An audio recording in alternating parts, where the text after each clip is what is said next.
Today we're going to be making fresh goat cheese. And if you've never made cheese at home before, you're in for a wonderful treat.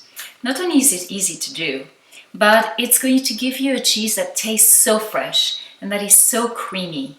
It's absolutely superb.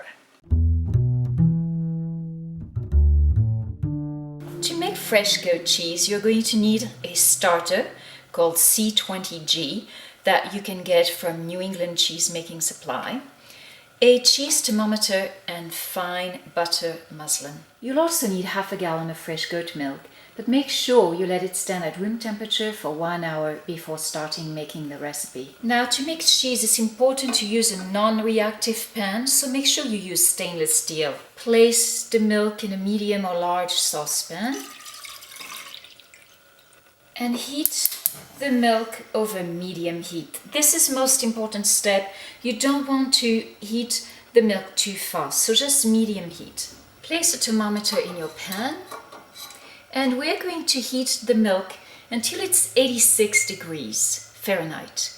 And you're going to want to gently stir it as the milk is warming.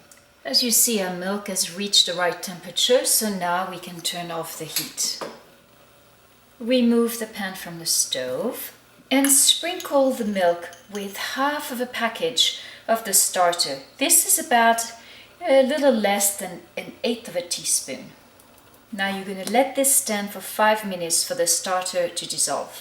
Now whisk the milk for about 20 seconds to distribute the starter evenly throughout the milk. Now cover the pan and let it stand at room temperature for 12 hours undisturbed. While the cheese is resting, the milk is going to develop these thick curds. It's really like magic. I can't wait for you to see it. The ideal temperature for that is between 70 and 75 degrees Fahrenheit. But if your room temperature is a little bit higher or lower, don't worry too much. Your cheese won't fail. Dip your butter muslin in a little bit of spring water and squeeze all the water out of it. Look at what happened to our goat milk. Can you see those thick curds that have formed? And when I opened the pot, if you could only be there to smell it, it smells unbelievably fresh, a little bit like yogurt. Suspend a strainer or colander over a large pot or bowl and line it with your damp butter muslin, making sure again that the strainer is non-reactive. Carefully ladle the curds into your strainer or colander. You can just gently pour in the last bit. Now we're ready to salt the cheese. Sprinkle the curds with the sea salt and gently stir it in. Grab the ends of the muslin and tie them into a knot to make a package. So now you're going to put a wooden spoon or a stick through that bundle and suspend it over your pot or your bowl.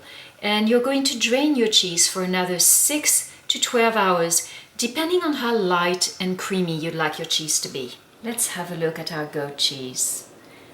Now you see this has been draining for 12 hours, so it is quite firm. Look how beautiful and fresh it is. You can use your fresh goat cheese in any recipes that call for it, but it's also absolutely delicious eaten on its own.